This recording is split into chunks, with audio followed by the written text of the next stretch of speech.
Comeback, দারুণ comeback. Shakib Al হাসানের দুর্দান্ত কামব্যাক। রাজার হয়তো এভাবে ফিরে আসে, রাজাদেরকে কখনো দাবিয়ে রাখা যায় না। রাজা ইজ কামব্যাক। 4 ওভারে 14 রান 2 উইকেট।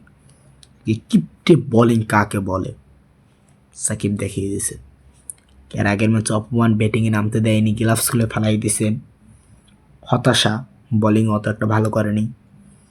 এই ম্যাচে সাকিব যা দেখিয়েছে, হোয়াট ইজ কামব্যাক। রাজারা কখনো হারিয়ে যায় না, তার প্রমাণ Shakib Al Hasan and Mustafiz. Salute salute. 4 ওভারে 34 রানে 3 উইকেট। ডাওয়ার হ্যাটট্রিক, হ্যাটট্রিকই হইতো তার, কিন্তু কপালে ছিল না। একেবারে দুর্দান্ত দুর্দান্ত। স্যালুট তোমাকে।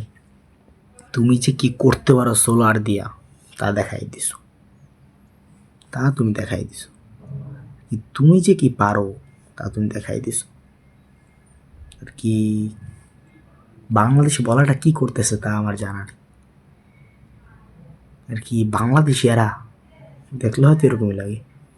তাসকিন আহমেদ যেই ম্যাচে 18 কোটি টাকার বলার পাতিসাবাদীরা নাম 42 রান দিয়ে 1 উইকেট পায় 4 ওভারে, সেই ম্যাচে তাসকিন 40 রান দিয়ে 3 উইকেট পায়।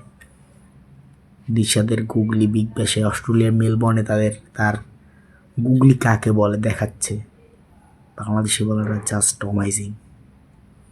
বাংলাদেশ নামটা এখন ব্র্যান্ড হয়ে যাচ্ছে, ক্রিকেট দুনিয়ায় ব্র্যান্ড হয়ে যাচ্ছে না, আগে থেকেই ব্র্যান্ড। সাকিবকে আবার ধন্যবাদ জানাই। তুমি যে ফিরে আসো, এটাই তোমার লাস্ট বিদায় মিরপুর হবে, আমরা বিশ্বাস করি। সো স্যালুট, খুদা হাফেজ।